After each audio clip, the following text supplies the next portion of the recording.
Are you concerned that the hamburger that you just ate is cloned? Are you also concerned that the goat cheese that you consume on a weekly basis was from a cloned goat? Or how about that bacon? That bacon in of itself probably is not cloned. It's probably from an offspring from a cloned pig. But still, I found this rather interesting and surprising, and it's not really something that you hear about a lot. And another interesting fact is that the government does not require meat producers to label their meat cloned or not cloned. So let's go ahead and take a look at the FDA's website.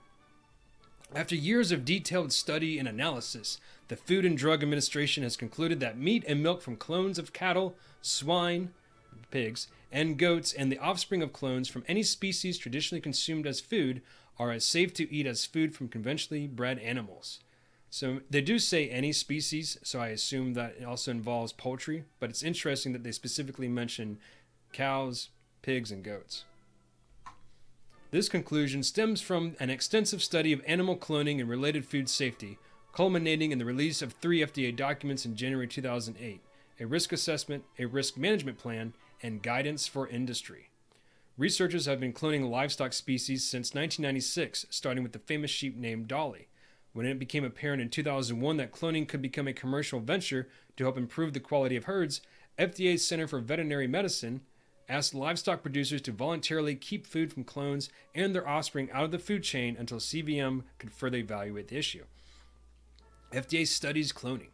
For more than 5 years, CVM scientists studied hundreds of published reports and other detailed information on clones of livestock animals to evaluate the safety of food from these animals.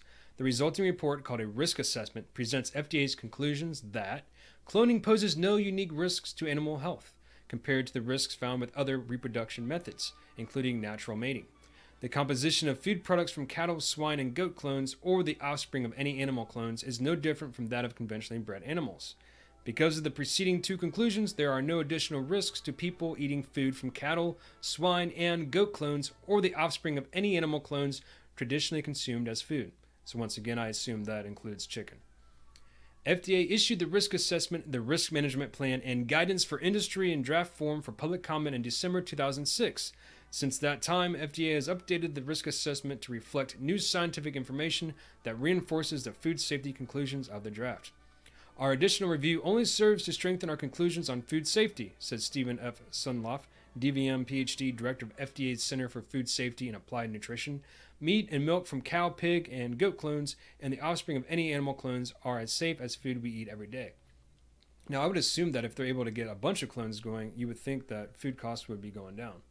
But then again, in an article I have up here from, well, I guess I removed it, but I was reading an article from CBS from like 2008, and they're talking about how back then cloned animals were around $20,000. So maybe the cost over this past 10 plus years has gone down quite a bit, but entirely I'm not 100% sure on that. FDA's concern about animal health prompted the agency to develop a risk management plan to decrease any risks to animals involving in cloning. FDA also issued guidance to clone producers and the livestock industry on using clones and their offspring for human food and animal feed. What is a clone? I think of clones, think of Star Wars, Dolly. And I just find it really interesting. Maybe I just wasn't paying attention when this first came out. I've asked several people and they've never heard about it, or they just thought it was this, a joke or something. Clones are genetic copies of an animal, says Larissa Rudenko, PhD, a molecular biologist and senior advisor for biotechnology in CVM. They're similar to identical twins, but born at different times. Cloning can be thought of as an extension of the assisted reproductive technologies that livestock breeders have been using for centuries, such as artificial insemination and more recently embryo transfer and in vitro fertilization. Animal cloning has been around for more than 20 years. Most cloning today uses a process called somatic cell nuclear transfer. Scientists take an egg from a female animal, often from ovaries at the slaughterhouse, and remove the gene-containing nucleus.